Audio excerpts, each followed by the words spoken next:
সুপ্রিয় দর্শকবৃন্দ, এই যে আপনি দেখছেন আমি কুকুরকে আদর করছি।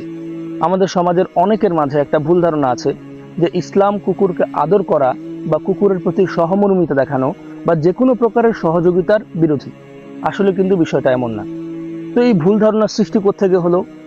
আসলে ভুল ধারণার সৃষ্টি হয়েছে নবী করিম সাল্লাল্লাহু আলাইহি ওয়াসাল্লামের কুকুরের ঝুঁটা নাপাক হওয়ার বিষয়টা বলা থেকে। নবীজি বলেছেন, কুকুর যেখানে মুখ দিবে সেটা নাপাক হয়ে যাবে। এমনকি কুকুর যদি কোনো বাটিতে বা বর্তনে মুখ দেয়, তাহলে সেই বাটি বা বর্তনটিকে 7 বার ধৌত করতে হবে এবং 8ম বার সেটাকে মাটি দিয়ে ভালো করে ডলে ধৌত করতে হবে। এই যে কুকুরের ঝুঁটার এতটা কঠিন হুরমত বা হারাম হওয়া, এটার কারণে অনেকের মনে ধারণা তৈরি হয়ে গিয়েছে যে হয়তো কুকুরের শরীরও হারাম, কুকুর ধরাও হারাম। আসলে কিন্তু বিষয়টা এমন না। কুকুর ধরা হারাম না, শুধু কুকুরকে ঘরে নিয়ে রাখা হারাম। কেননা কুকুর ঘরে রাখলে তখন সেই ঘরে ফেরেশতা আসে না।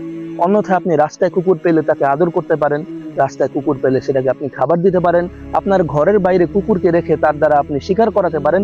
এই সব কিছুই ইসলাম জায়েজ বলে।